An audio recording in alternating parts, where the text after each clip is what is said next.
2019, she has continued to lead the party and serve in the legislature as the leader of the official opposition, with her sights set on the 2023 election.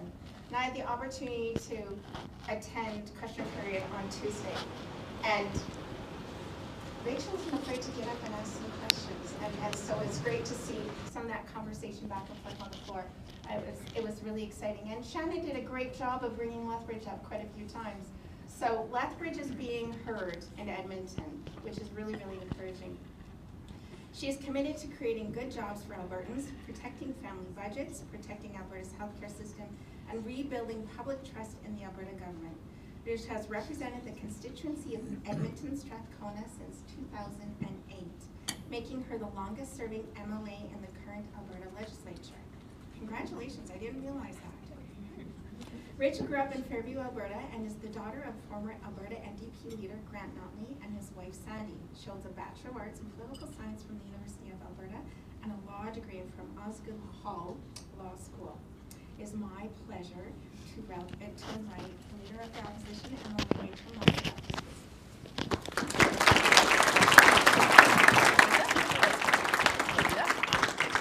Sorry, I forgot to do that. Is it turned on? Yep. Just clip it on the back here. Yeah. This is fun. Okay. Okay, there we go. Thanks for putting up with that small delay. Thank you so much, everybody, for being here. What are we? Good morning? No, I guess we are good afternoon. Good afternoon to everybody. I want to begin by acknowledging that we are gathered here today on the traditional territory of the signatories to Treaty 7, and of course would like to recognize the Métis people of Alberta who share a very deep connection with this land.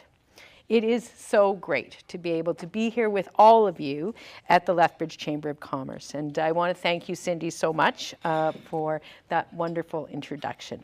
And as she mentioned, she also joined me yesterday when I spoke to the Alberta Chamber of Commerce Political Action Day in Edmonton. So some of my comments today might not be that new to you, Cindy, so enjoy your lunch, and I will not blame you if we see you starting to drift off a bit.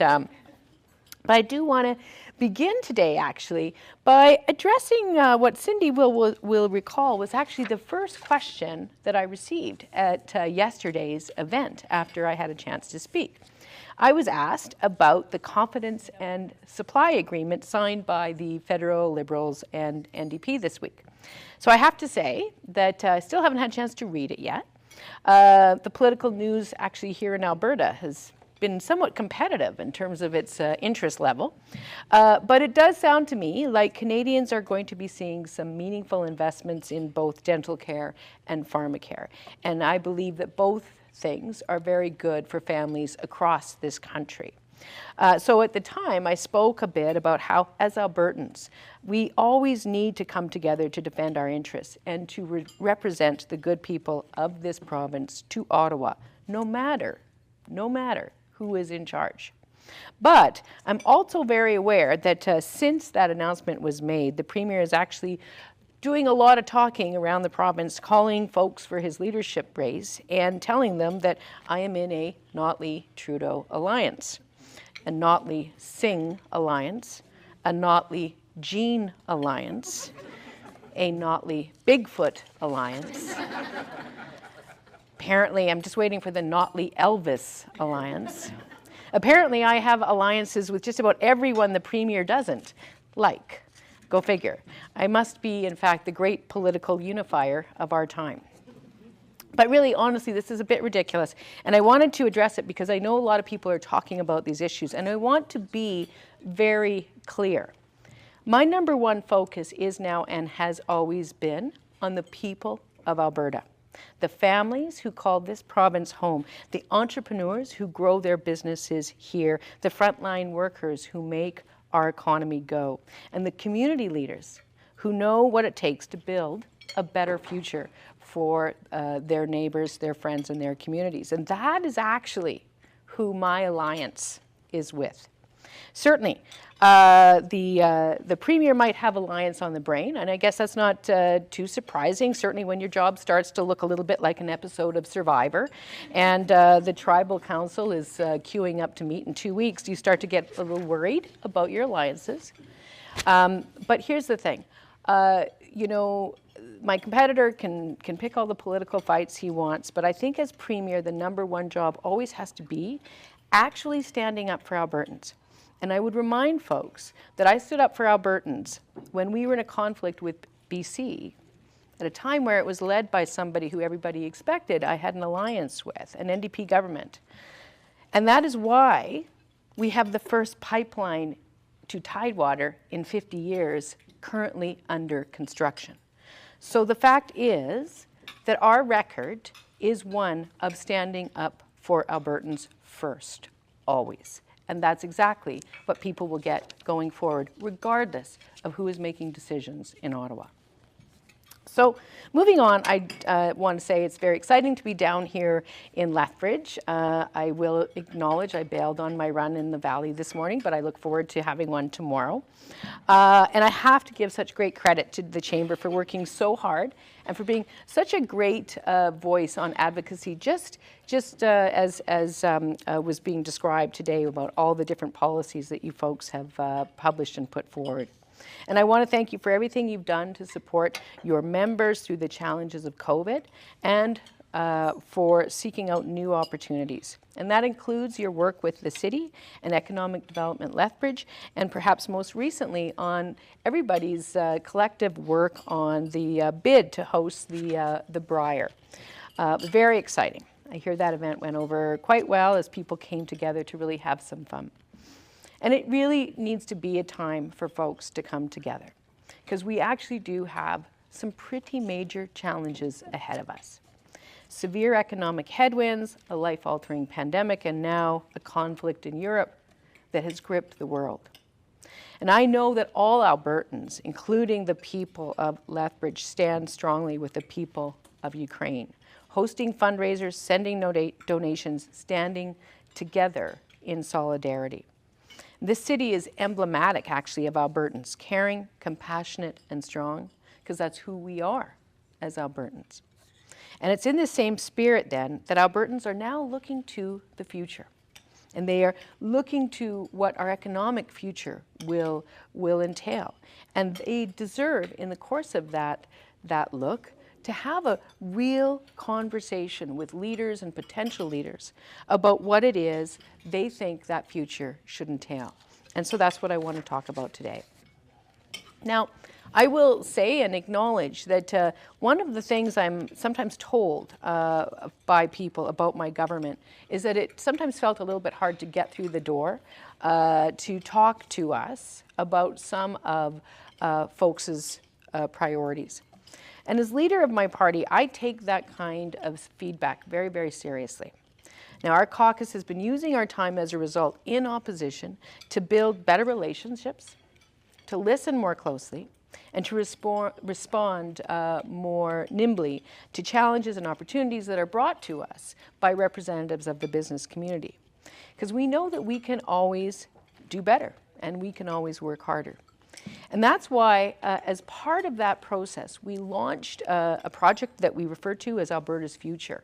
It was an initiative to engage all Albertans, including business leaders, in a conversation about our province's economic future. And the conversation is shared in certain goals or is driven by certain goals and values. First of all, we must develop an economic strategy that ensures as its #1 priority the establishment of good, long-term, sustainable jobs for Albertans. A jobless recovery is not a recovery. The end. We also need to ensure that our economic recovery going forward is inclusive of all Albertans, because the failure to do that, an economic recovery that gives great benefits to a small segment of the population, but leaves others behind, will not be sustainable. It will generate a whole new set of problems that will drag down the overall economy in the long term. Economic diversification is an absolutely necessary goal of any economic plan going forward. Now, we've all used that term for years and years and years. As Cindy mentioned, I've been around for what seems like a very, very long time, and I've heard people talking about that forever. We have to have a very determined, clearly articulated plan to which we can be held accountable for diversifying our economy. We can't just wax poetic about it and leave it at that any longer. We have to do more. We need to also recognize the economic benefits that come from partnering with a strong public service, like, say, for instance, a strong post-secondary system, something that's such an important part of what drives the economy here on Lethbridge.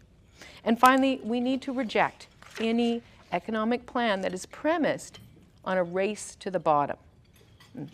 See my previous comments about inequality dragging down the economy. So this whole effort has been a team effort on the part of our caucus. Every one of our MLAs has been working hard to reach out to Albertans across the province in multiple economic sectors to hear their ideas.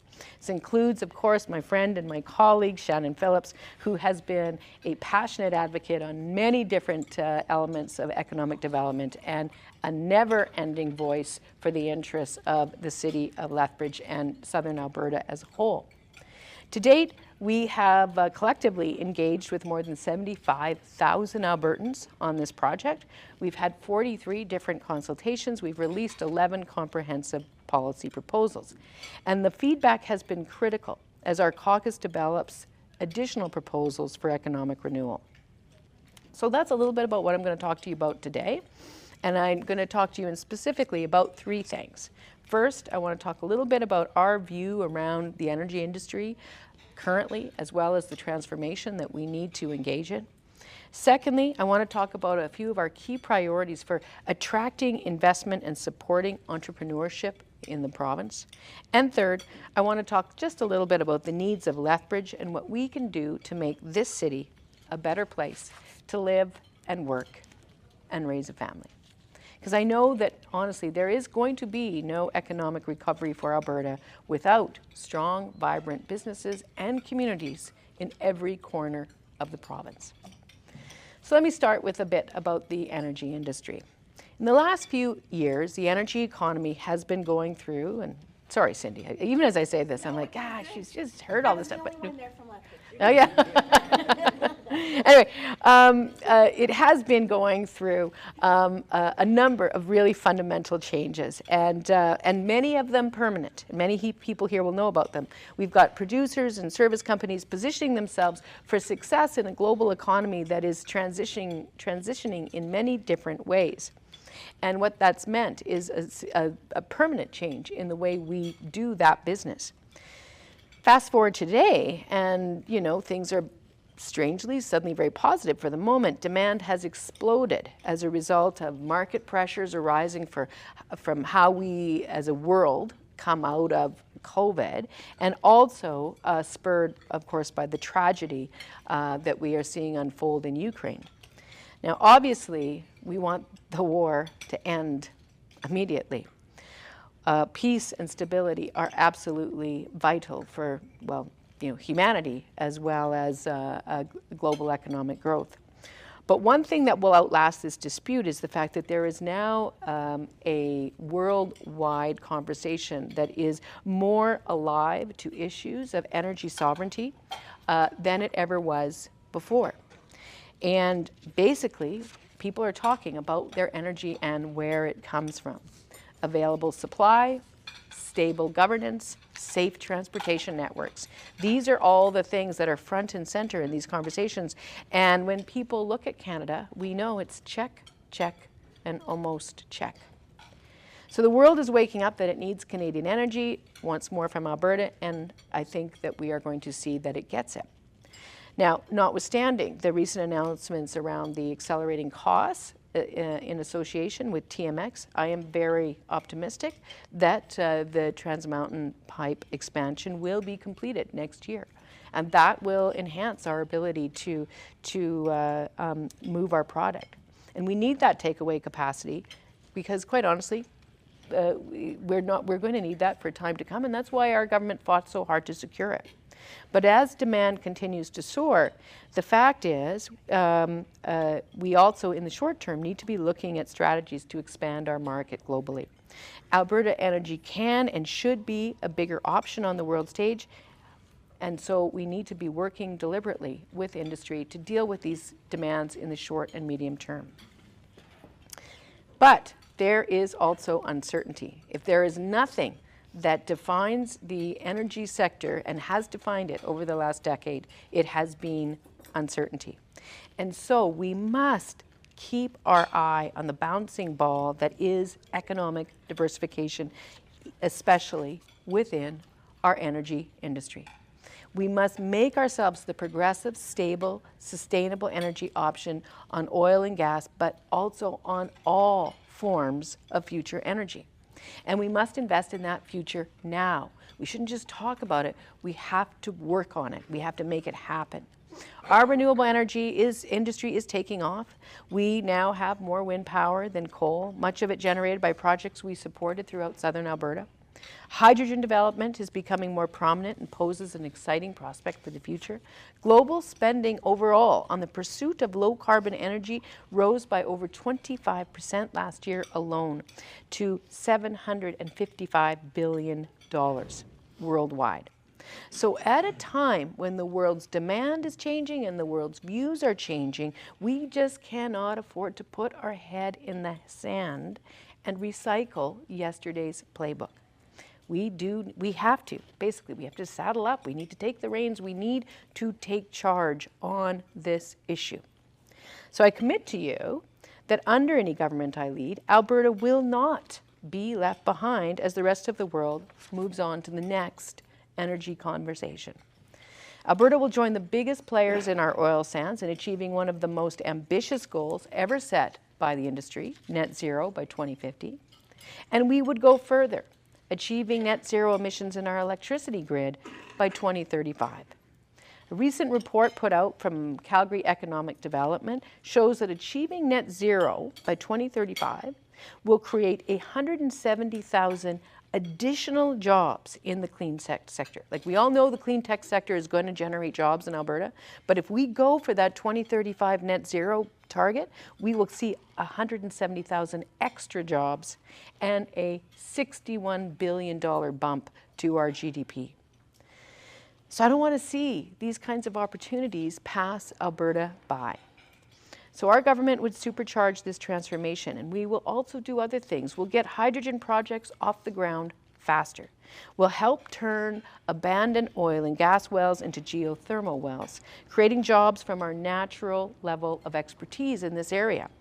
Now, I will stop just for a moment to comment on recent news.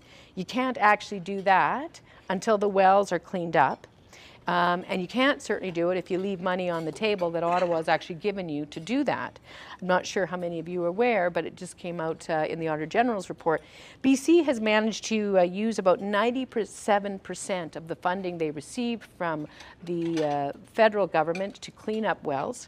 Saskatchewan has used over 75%. Alberta, less than 60%. And whatever is not used by the end of this month, 7 days from now, goes back to Ottawa. I have to say, that is a failure in governance, because quite honestly, this idea of going to the federal government and having them give us money to help reclaim orphan wells was actually something that started under our leadership.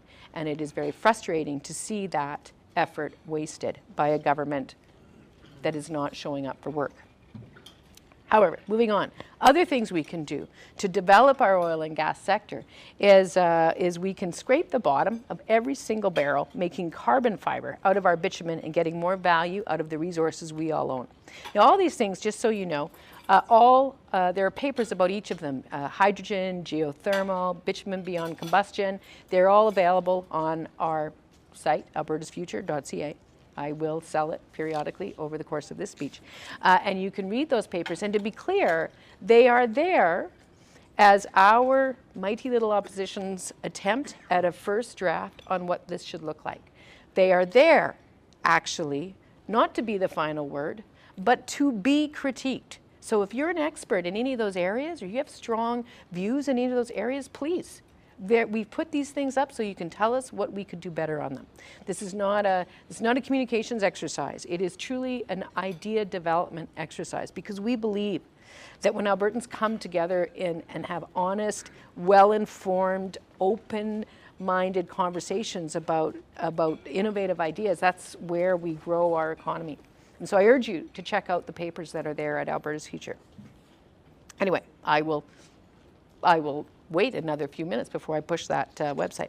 Anyway, so as we continue to develop our non-renewable energy sector, pushing for new investments and more projects that take every advantage of the amazing natural solar and wind resources we have down here, we're continuing to also grow our economy. And we will push Ottawa, every party, for the help that we need to drive that transformation. The fact of the matter is, we are a little bit worried that there's so much money right this moment coming into Alberta that we're going to once again be back in that position of having to explain to Ottawa why they need to be stepping up to support that transformation process. We have contributed as Albertans so much to this country over the last many decades. Albertans have had Canada's back, and Albertans need Canada to have our back, and we will not step down from ensuring that those kinds of supports are there. We cannot shoulder the challenges of this transformation alone, but make no mistake, we will lead it. That's what we do as Albertans. So we will lower emissions significantly, and we will send a real message to the world about our industry. Not one through a so-called war room that's putting out press releases and tweets, but through simply walking the talk and showing our record, showing our work, and attracting investment, because we're the most effective place to put your investment dollars. The people of this province are not going to and should not let the world energy conversation define us. The people of Alberta should be defining the world energy conversation. We have the capacity. We must just take the reins and demonstrate the leadership. So let me talk a little bit about other areas of our economy. Let me talk a little bit about small business and other sectors that are not necessarily oil and gas. In this province, you know, we dream big, and then we back those dreams up with hard work. And over these last few years, Albertans have fought to climb back from the recession. And while there has been positive news, and I think I've mentioned it a few times already in terms of the price of oil and what that's done for our fiscal situation, at least in the immediate term, the fact is we also know there's more to do. For example, while Alberta is seeing the benefits of the global boom in technology and digital innovation, investment here still pales in comparison to the rest of Canada. And I'm sure many of you have heard our government, you know, throw itself repeated little parties over the fact that we are getting more venture capital investment into the digital economy. And they are right, we are. We've in fact broken our records. But here's the thing, you know, every piece of information you need context. So last year, it is true, Alberta broke its own record with $561 million in venture capital investment into the digital economy. Quebec saw $2.8 billion in venture capital investment into the digital economy. BC, larger than us, but not that much larger, saw $2.9 billion of investment into the digital economy. And Ontario saw $7.4 billion investment, more than 10 times what Alberta got. So I would suggest that our current political leadership should probably cancel the plans for the next party and instead focus their work on driving those numbers up and doing a better job attracting venture capital investment into the digital economy that we know is going to drive the future. Now, there is in fact so much potential here in Alberta, and places like Lethbridge are the center of that. Lethbridge has been ranked as one of the top entrepreneurial districts in Canada, and you have strong technology programs at the university. So the fact is that growth should be happening in places like here. But we have to be more competitive to make that happen. And that's why last week we introduced a private members bill to create an Alberta Venture Fund. It's a unique public fund that would invite all Albertans to actually invest directly in the growth of Alberta's tech and artificial intelligence sector, supporting Alberta early stage companies, startups, and scale-ups. Albertans would essentially be empowered to invest in themselves and to invest in their neighbors. This idea was actually inspired by Ernest Manning's great Canadian oil sands project in the 1960s, which saw tens of thousands of Albertans invest in their own province. I believe it is fair to say that that turned out rather well. So, our party is suggesting we need to develop the same kind of thing in order to help our province catch up with the rest of Canada when it comes to leading on this important new economic sector. Now, we also, in addition to the Venture Fund, are also proposing that we would restore programs that were working, like the interactive and digital media tax credit that we had brought in when we were in government. That was driving investment, and unfortunately, it got cut. So that's a very critical piece. Now, just so you know, you can find our paper on driving in digital and AI investment on albertasfuture.ca, and offer us any comments that you would like to about the proposals that we have there. Now, we made that commitment recently about the digital media tax credit, and then yesterday, when speaking to business leaders in Edmonton, we also talked to them about an additional commitment around the Alberta investor tax credit. As people will know, that was a tax credit that was in place during our government. If given the opportunity, we will bring that back as called for by the Alberta Chambers of Commerce associations, and we would make it permanent. We would also work with business leaders like yourselves, like the Chambers and many others, to look at how we can make it more open, more accessible, more useful for small and medium-sized enterprises throughout Alberta, including here in Lethbridge and across southern Alberta. These programs would support entrepreneurs who are developing new products, new processes, and everything from technology to tourism to agriculture. And this model was working under our government when we had it in place. It had already succeeded in attracting hundreds of millions of dollars in new private investment, because it de-risked some investments that otherwise just would not have been made. And importantly, it was a tool for the smaller guys, which in most cases is the source of diversification. That's where economic diversification happens. So it was a tool for the smaller guys, the companies with fewer than 100 employees and 80% of their assets in Alberta. It was a focused program, and it was one that would bring big benefits for Lethbridge businesses ready to expand their operations, but who are in need of a partner to help make it happen. So we'd bring it back, and as I said, work with you to make it more valuable. And finally, on these issues, the other thing, the other commitment that I make to you is that we will not eliminate programs that are working, that have come into effect since the new government took over. We won't ruin or take away programs simply for partisan reasons. We won't pull the rug out from folks. If there are programs that are working, we will make sure that they continue to work, and we will strive to do better with them. Because at the end of the day, here's the thing, as we all work together, and I talk about working together so much, the greatest resource, even as I talk about energy, it's not actually under the ground. It's not even blowing above the ground, although people here might contest that a little bit. But nonetheless, it's what's walking on top of the ground. That is our greatest resource in this province. It's the Albertans who grow up here, who move here, who raise their families here, and who lead us into tomorrow. It's the people of this city. Lethbridge is growing because people want to live here in a city that's affordable, that's healthy, that's close to things we love, like our mountains and our parks. This city is Southern Albertans' hub for both traditional and emerging sectors. It's the very picture of the diversification we are working so hard to achieve across the province. And it's why our government works so hard to make real investments in this city. For too long, Lethbridge had been ignored by successive governments who didn't view the city as a priority.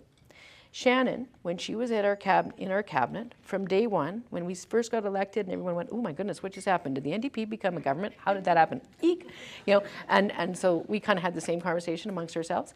And so we put 12 of our best in cabinet from the very beginning. And Shannon was there the very beginning.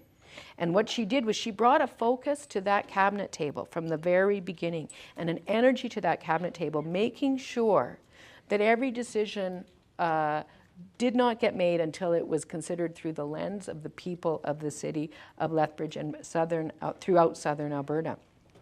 And so that's why it was so disappointing to see the province slip back into old habits.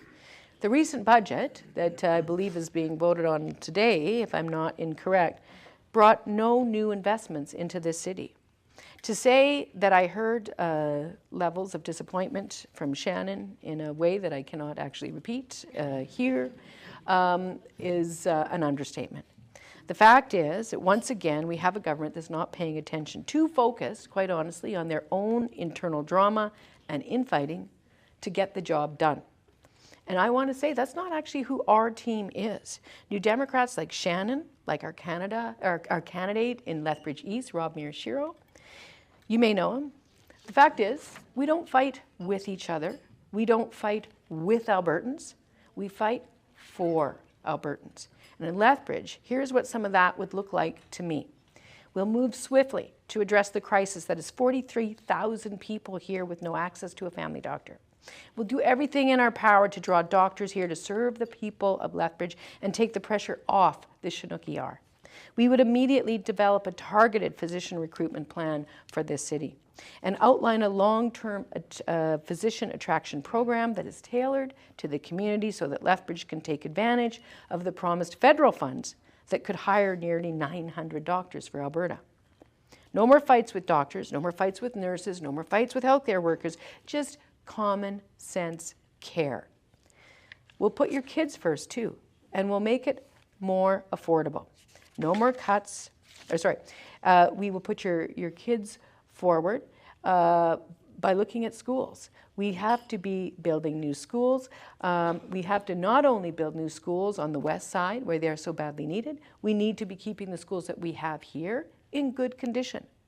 We believe children must have smaller class sizes with more teachers, more help for students with special needs, and a modern curriculum that actually prepares them for the future. A future where after they graduate, they can actually choose to stay and learn right here in their hometown, in their home university. I'm so pleased students and academics are back to class. And to be honest, I mean, that was a bad thing and very disruptive to everybody that have the fact that people were driven to that kind of disruption. But let's be honest, the dispute was actually driven by these serious cuts that were delivered by this government to both the college and the university. I mean, make no mistake, U of L lost $20 million. You cannot take $20 million out of an institution in a community this size and not have it have broad-ranging implications to the whole economy and the whole community. So we would go the other way. It's probably not a big surprise. We'll recognize the U of L as an essential driver of the economy in southern Alberta. And beyond that, what we would do is we would make sure that our post-secondary education remains affordable. No more cuts, no more tuition hikes, no more brain drain. Our biggest responsibility as the leaders of today is ensuring that the leaders of tomorrow can succeed. So young people can pursue careers in business management, in fine art, in STEM fields, in Indigenous studies, and importantly, in agriculture. Now, agriculture is a major driver of southern Alberta's economy. The farm and the ranch lands are among the best in the world, partly because they're home to more than 3/4 of Canada's irrigated water supply. There are more than 900 farms in southern Alberta, more than 120 established agri-food processing businesses producing everything from potatoes to pulses for local consumption and, of course, also for export. And this opportunity is only going to keep growing. The Cavendish plant will only be the largest private investment in Lethbridge's history until the next one comes along. And that is something that needs to happen sooner rather than later. And so we need to do more to support that growth now. So we'll build the next generation of agricultural production to drive innovation, job creation, capture market share locally and globally. We've started consultations already through albertasfuture.ca. You may have heard about it. Check it out, how to become involved in those conversations. And in order to spur investment in agriculture and the entire agri-food system, and of course through ag tech. And we are hearing and already learning from entrepreneurs and producers on what could be done here, and we are developing specific proposals for value-added agriculture and innovation, and we're hearing about as well the impact of layoffs in ag research that have been put in place down here. And I wanted to tell you that we will have more to say soon on these specific issues, and I look forward to coming back here and talking to you in more detail about our plans on that area. Meanwhile, though, in agriculture, none of this will happen, none of this growth will happen if we don't protect our mountains and our water from any plan to strip mine the Rockies for coal. This week, the government killed my proposed piece of legislation to protect the Rockies in favor of leaving the door open to new mines. And I will commit to you that should I get to be Premier again, we will pass the legislation that will ensure there will be no backroom decisions. There will simply be protection of our eastern slopes, of our Rocky Mountains, and of our water supply for generations to come. Speaking of future generations, we will also invest in childcare, dropping fees and improving early childhood learning, because this has the potential to be a game changer, unlocking the economic potential of working women and parents. And we'll work with urgency to expand high-speed internet into every corner of the province. I know there are people outside of Lethbridge where this continues to be a major issue. It is 2022. The internet is no longer a nice to have. It is an absolute essential feature of our day-to-day lives. And finally, folks, we will restore trust with the people of this city through honesty, through stability, and through hard work. When we make a commitment, we will keep it and not stall it for years and years. We will simply keep it. We'll deliver the straight goods because that's what the people of this city deserve to have from their government. So in conclusion, yes, I know it's finally happening. What I want to say is that we really, really, really want to work with you, with all sectors of this community, with business leaders from all sectors within the Lethbridge and Southern Alberta economy. We really want to be able to work with you. Because even as brighter days are ahead of us, we can't risk a recovery where parts of the province are left behind or parts of our community are left behind. While some get a little, or a little group gets a lot, and the rest of us find ourselves struggling even more and more. Inflation is exploding. Fees and taxes and bills, they're going up and up. Inequality itself is a drag on the economy. And I believe Albertans deserve a government that measures itself by how effectively it fights that inequality. Put another way, supporting families is always good economic policy. I promise you that we will work every day with families of this city in mind, making life more affordable so everyday folks can have more in their pockets, and then they can do more to support your businesses. Bottom line is this: Lethbridge is a fantastic place to live, and together we can make it better. I want this city, and indeed this whole province, to be a beacon to Canadians and to people all over the world, a shining example of what it looks like when we are at our best. An example of prosperity, of equality, of community, of diversity, and of opportunity. A province that takes risks, that acts boldly, with confidence in its future. I love this province. I know you all do too.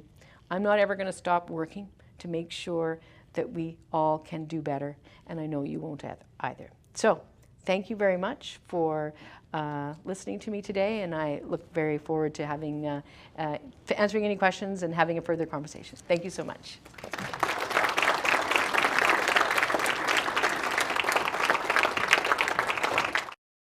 Tens of thousands of Albertans have already provided their idea for how we can build Alberta's future. You can too by going to albertasfuture.ca.